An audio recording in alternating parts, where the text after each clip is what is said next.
नमस्कार, मी श्वेता. तुम्ही पाहताय न्यूज 18 लोकमत. मुद्दा महाराष्ट्राचा मध्ये तुमचं स्वागत. सुरुवातीला मोठी बातमी आहे. शरद रणपिसे यांच्या निधनानंतर रिक्त झालेली विधान परिषदेची जागा आणि त्याची निवडणूक ही बिनविरोध होण्याची शक्यता आहे. कारण भाजपचे संजय केणेकर हे आपला उमेदवारी अर्ज मागे घेण्याची जास्त शक्यता आहे. केणेकर यांना मुंबईमध्ये बोलावून घेतलं गेलंय आणि आज केणेकर अर्ज मागे घेणार असल्याची माहिती न्यूज 18 लोकमतला सूत्रांकडून मिळाली आहे. काँग्रेस पक्षाकडून प्रज्ञा सातव यांना उमेदवारी दिली गेली आहे किंवा यांनी उमेदवारी अर्ज दाखल केलेला आहे. त्यामुळे राज्यातील काँग्रेस नेते बाळासाहेब थोरात, नाना पटोले यांनी फडणवीसांची भेट घेतली आणि ही निवडणूक बिनविरोध करण्याची विनंती केली होती. त्यानुसार न्यूज 18 लोकमतला सूत्रांकडून जी माहिती मिळतेय त्यावरून भाजप आपला उमेदवारी अर्ज किंवा भाजपचे संजय केणेकर आपला उमेदवारी अर्ज मागे घेण्याची शक्यता आहे. आमच्या प्रतिनिधी प्रणाली कापसे आपल्यासोबत फोन लाईनवरती आहेत. प्रणाली, आता या विधान परिषदेच्या जागेच्या निवडणुकीमध्ये जे केणेकरांना मुंबईमध्ये बोलावून घेतलं गेलंय, काय सगळ्या या घडामोडी? श्वेता, आपल्याला माहिती आहे की विधान परिषदेच्या निवडणुकीचा अर्ज घेण्याची जो प्रज्ञा सातव आणि संजय केणेकर यांनी जो अर्ज भरला आहे तो अर्ज मागे घेण्याची आज शेवटची तारीख आहे. आणि त्यामुळे जी माहिती मिळते त्यानुसार संजय केणेकर यांना मुंबईमध्ये बोलावून घेण्यात आलेलं आहे आणि त्यांना सांगण्यात आलेलं आहे की त्यांनी आज अर्ज मागे घ्यावा. या संदर्भातली विनंती काँग्रेसचे नेते बाळासाहेब थोरात असतील, नाना पटोले असतील यांनी देवेंद्र फडणवीस यांना केलेली होती. त्यानंतर देवेंद्र फडणवीस यांनी स्पष्ट केलं होतं की आम्ही पक्षश्रेष्ठींची आणि आमची जी कोर कमिटी आहे त्यांच्याशी चर्चा करून याबद्दलचा निर्णय घेऊ. जी माहिती मिळते त्यानुसार काँग्रेसच्या या विनंतीला मान देत आणि साधारणपणे असा एक प्रघात आहे किंवा अशी एक प्रथा आहे की जेव्हा एखाद्या व्यक्तीचा मृत्यू झाल्यानंतर ती जागा रिकामी होते आणि संबंधित व्यक्तीच्या कुटुंबियांपैकी कोणाला जर ती जागा दिली जात असेल तर साधारणपणे ती निवडणूक जे ती बिनविरोध होते. राजीव सातव यांच्या मृत्यूनंतर त्यांच्या पत्नी प्रज्ञा सातव यांना काँग्रेसनं उमेदवारी दिलेली आहे आणि त्यामुळं याच प्रथा परंपरांना छेद न देता त्याचे पालन करण्याचा विचार भाजपनं केलाय आणि म्हणून ते आज अर्ज मागे घेणारे आहेत अशी माहिती मिळते आहे.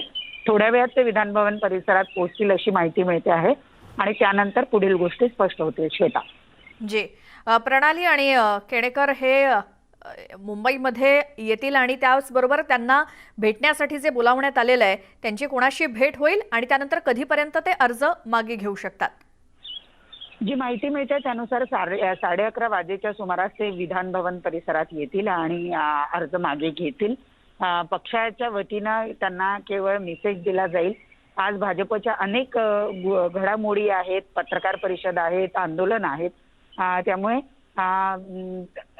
जे नेते मंडळी आहेत तेही कदाचित त्यांच्याबरोबर अर्ज मागे घेण्यासाठी विधान भवन परिसरात पोहोचतील अशी शक्यता आहे. परंतु प्रत्यक्षात नेमकं काय घडतं ते बघावं लागेल. विधान भवन परिसरामध्ये आज अर्ज मागे घेतला जातो का? संजय केणेकर हा अर्ज मागे घेण्यासाठी कोणाबरोबर येतात हे सुद्धा बघणं औत्सुक्याचं ठरेल. जी, म्हणजे काँग्रेसकडून प्रज्ञा सातव यांना जी उमेदवारी देण्यात आलेली आहे त्यामुळे ही निवडणूक बिनविरोध होणार असंच एकूणच दिसतंय आणि भाजपनं या बाबतीमध्ये माघार घेतल्याचं दिसतंय. नेहमी काय नेमकी पद्धत असते ज्या वेळेला अशी पोटनिवडणूक होत असते? आपण बघितलं तर राजीव सातव हे खासदार होते आणि त्यांचा मृत्यू झाल्यानंतर खरं तर त्या ठिकाणी प्रज्ञा सातव यांना उमेदवारी दिली जाईल अशी चर्चा होती. परंतु तसं न घडता रजनी पाटील यांना काँग्रेसने उमेदवारी दिली. त्याही वेळेला भाजपनं काँग्रेसच्या विनंतीला मान दिलेला होता आणि आता जेव्हा राजीव सातव यांच्या कुटुंबियांपैकी त्यांच्या पत्नी यांना विधान परिषदेसाठी उमेदवारी दिली गेलेली आहे त्यावेळेला सुद्धा प्रथा परंपरांचं पालन करण्याचा उद्देश भाजपचा आहे. तशी विनंती सुद्धा काँग्रेसच्या नेत्यांनी केलेली होती आणि एकूणच जर आपण संख्याबळ बघितलं तर त्यानुसार सुद्धा महाविकास आघाडी मध्ये महाविकास आघाडीला जास्त मतं जी आहेत ती मिळण्याची शक्यता आहे आणि म्हणूनच भाजप माघार घेत आहे.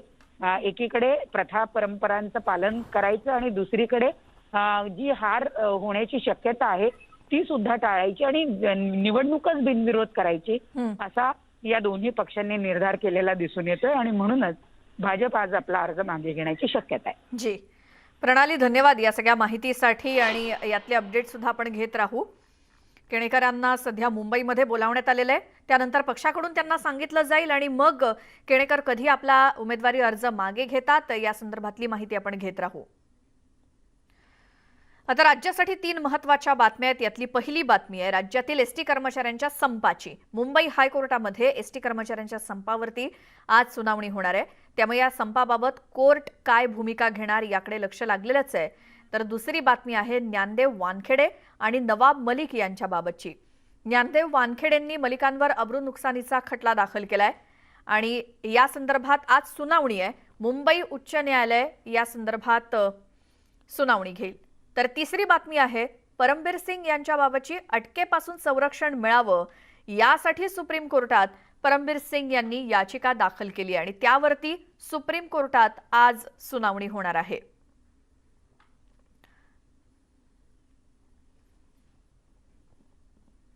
शिवसेनेचे खासदार संजय राऊत यांनी आज अमरावतीच्या घटनेवरून सुरू असलेल्या राजकारणावरून भाजपवरती जोरदार टीका केली आहे. पत्रकार परिषदेत ते बोलत होते. अमरावतीमध्ये दंगल कुणी पेटवली हे अमरावतीतल्या लोकांनाच माहिती आहे, तसंच देशालाही माहिती आहे. त्यामुळे आता सगळं शांत झालेलं असताना फडणवीस यांनी उगाचच काड्या करण्याचं काम करू नये असं राऊत म्हणाले. त्यामुळे शांतता असताना आता विनाकारण ते आंदोलन का करतायत असा सवाल त्यांनी उपस्थित केलाय. दरम्यान हे ठाकरे सरकार आहे. इथे कारवाई करताना गट पक्ष पाहिला जात नाही. सोबतच अमरावती सारख्या घटनांचं राजकारण आणि पेटवापेटवी महाराष्ट्राला परवडणारी नाही. महाराष्ट्र हा काही दंगलीसाठी ओळखला जाता कामा नये असं देखील संजय राऊत आज म्हणाले. हे ठाकरे सरकार आहे. इथे कारवाई करताना कायदेशीर गट पक्ष पाहिला जात नाही. एकतर विरोधी पक्ष नेते सुद्धा राज्याचे मुख्यमंत्री होते. महाराष्ट्रामध्ये अमरावतीसारख्या घटना घडू नयेत यासाठी विरोधी पक्ष नेते आगीत तेल न टाकता ती शांत करण्यासाठी प्रयत्न केले पाहिजे. अमरावतीसारख्या घटनांचं राजकारण पेटवापेटवी ही महाराष्ट्राला परवडणारे नाही. महाराष्ट्र हा दंगलींसाठी ओळखला जाऊ नये. महाराष्ट्र हे कायद्याचं राज्य आहे. आपण पाहिलं असेल त्याच अमरावतीच्या बाजूला पुढे विदर्भात गडचिरोलीमध्ये याच पोलिसांनी ह्या सरकारनं 26 नक्षलवाद्यांचा खात्मा केला. कायद्यापुढे सगळे समान आहे.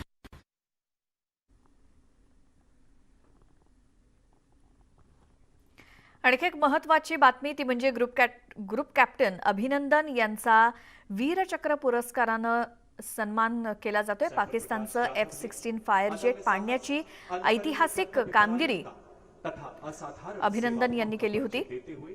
भारतीय सेना की उच्चतम परंपराओं के अनुरूप अपना सर्वोच्च बलिदान दी. स्वर्गीय प्रकाश जाधव की पत्नी श्रीमती रानी प्रकाश जाधव एवं माता श्रीमती शारदा जाधव.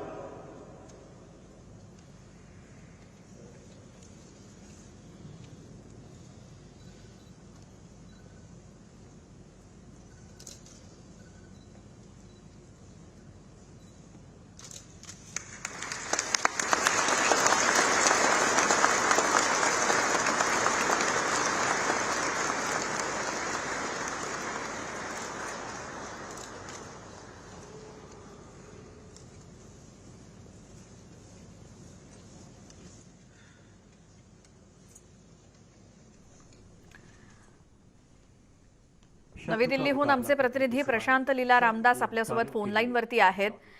प्रशांत, वीरचक्र पुरस्कार प्रदान केला जातोय राष्ट्रपतींच्या हस्ते आणि हा सोहळा सध्या सुरू आहे, त्याबद्दल काय माहिती?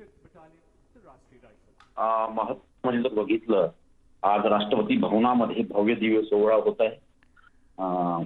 विविध प्रकारच्या राष्ट्रीय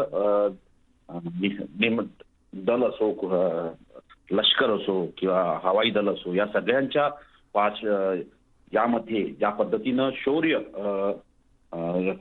ज्या पद्धतीनं बजावले, ज्यामध्ये महत्वाचं म्हणजे जर बघितलं सोबतच ज्या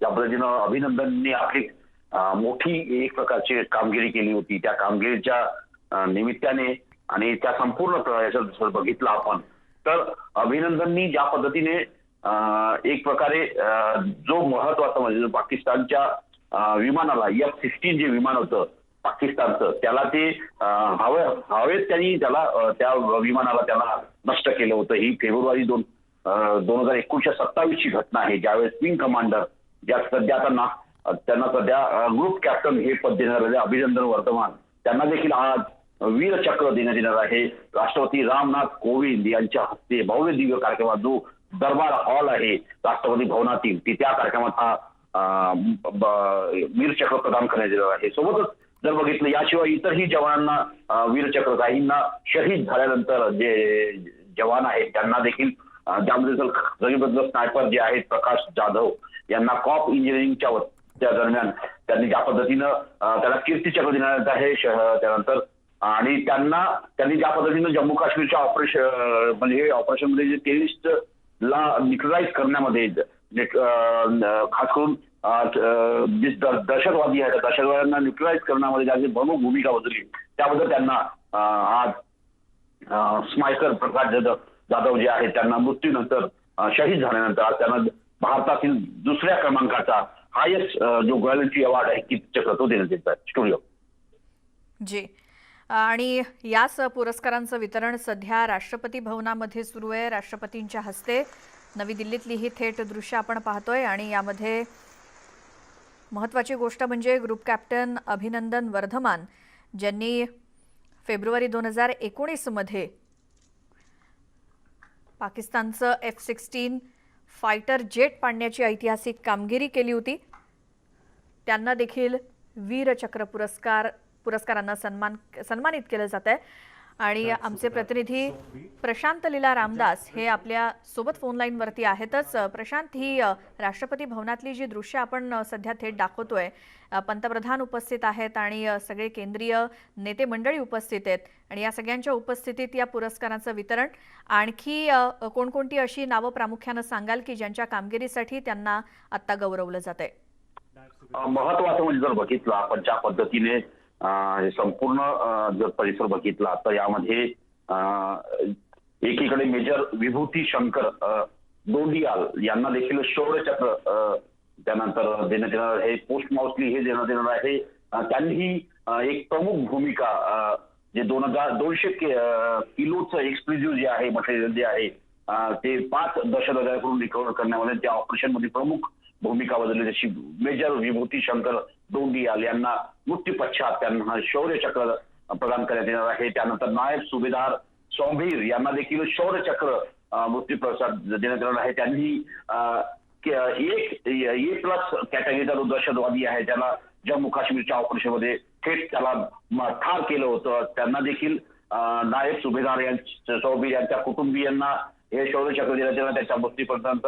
त्यानंतर मेजर विभूती शंकर डोंडियाल यांना देखील शौर्यचक्र प्रदान करण्यात येणार आहे त्याच्या मृत्यूपश्चात. आणि त्यानंतर सोबतच जर बघितलं तर स्नायपर प्रकाश जाधव जे कॉप्स इंजिनिअरिंगचे आहे ज्यांना देशातील दुसऱ्या क्रमांकाचा सगळ्यात सर्वोच्च मानला जाणारा जयंती अवॉर्ड ज्याला शौर्यचक्र कीर्तीचक्र असं संबोधलं जातं तो देखील प्रदान करण्यात येत आहे. एक अतिशय महत्वाचा हे जे परमवीर चक्रानंतर जर दुसरं महत्वाचं जर बघितलं आपण तर हे या प्रकारचा जो पुरस्कार आहे त्या पुरस्काराच्या माध्यमातून कुठेतरी एक प्रकारे सैनिकांचं जे मनोबल वाढवण्याकरता ही अतिशय महत्वाची ज्या पद्धतीने हे शौर्य पुरस्कार प्रदान करण्यात येत आहे. राष्ट्रपती रामनाथ कोविंद यांच्या हस्ते हे सर्व पुरस्कार प्रदान करण्यात येत आहे. आणि ज्या पद्धतीने बघितलं की प्रकाश जाधव यांना देखील कीर्तीचक्र बनवण्यात देण्यात येणार आहे आणि त्यासाठी त्यांच्या कुटुंबियांना देखील तिथे राजधानी दिल्लीतील म्हणजे राष्ट्रपती भवनातील दरबार हॉलमध्ये त्यांना आमंत्रित करण्यात आलेलं आहे. राष्ट्रपतींच्या या कार्यक्रमात राष्ट्रपती रामनाथ कोविंद या शौर्यचक्र पुरस्काराच्या कार्यक्रमासाठी जर बघितलं आपण तर पंतप्रधान नरेंद्र मोदी देखील उपस्थित आहेत.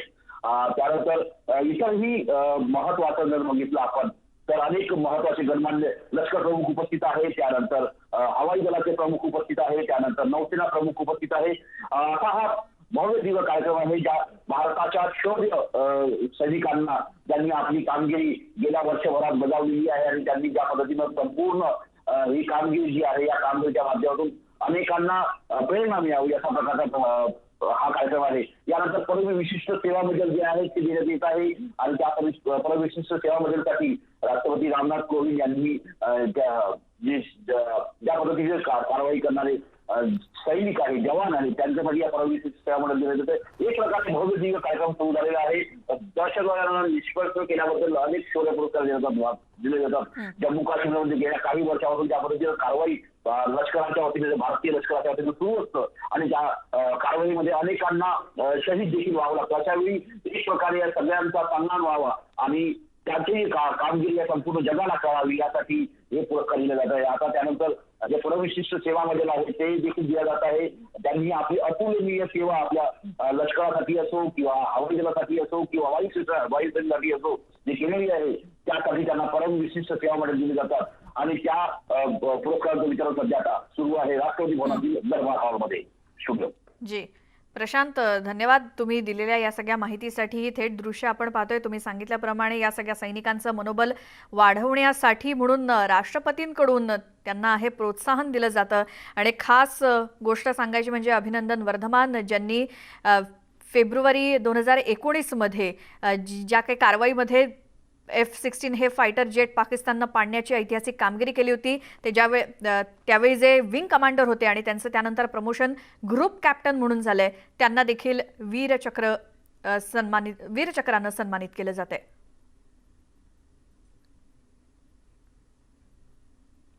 एक छोटासा ब्रेक घेऊन आपण लगेच परत येतोय. तुम्ही पाहत राहा मुद्दा महाराष्ट्राचा.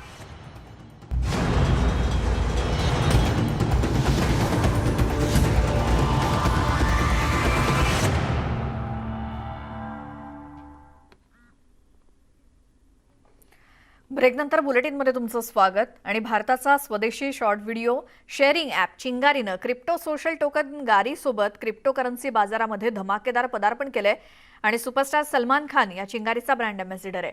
चिंगारी ॲप भारतामध्ये लोकप्रिय होत असून त्यानं सोशल मीडिया कॅटेगरीमध्ये बेस्ट ॲपचा पुरस्कार जिंकलाय. आणि चिंगारी ॲप फक्त कंटेंट क्रिएटरमुळेच नाही तर दर्शक, ॲडव्हर्टायझर आणि डेव्हलपर्समुळे सुद्धा सफल बनलंय. गारीचा वापर भविष्यामध्ये इन ॲप करन्सीसोबतच गव्हर्नन्स टोकन म्हणून सुद्धा होऊ शकतो. याबाबत अधिक जाणून घेऊयात सौरभकडून.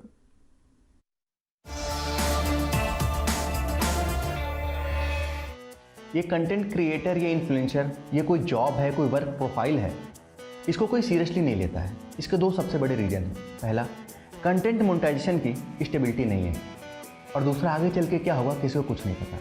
ये क्वेश्चन हमेशा बने रहते हैं.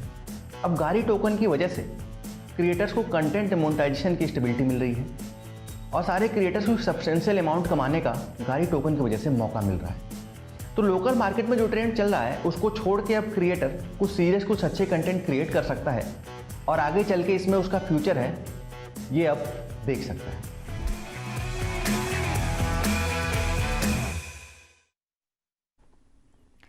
आणि सोबतच वेळ झाली मुद्दा महाराष्ट्राचा मध्ये आत्ता इथेच थांबण्याची. मात्र सगळ्या ताज्या बातम्यांच्या अपडेट्ससाठी पाहत राहा न्यूज18 लोकमत. आणि दिवसभरातल्या महत्त्वाच्या आणि ताज्या बातम्यांसाठी किंवा या बातम्या पुन्हा पाहण्यासाठी आमचं यूट्यूब चॅनल न्यूज18 लोकमतला सबस्क्राईब करा आणि बाजूला असलेल्या बेल आयकॉनला सुद्धा क्लिक करा. आणि वेळ झाली आहे या बुलेटिनमध्ये आत्ता इथेच थांबण्याची. सगळ्या अपडेट्ससाठी पाहत राहा न्यूज18 लोकमत.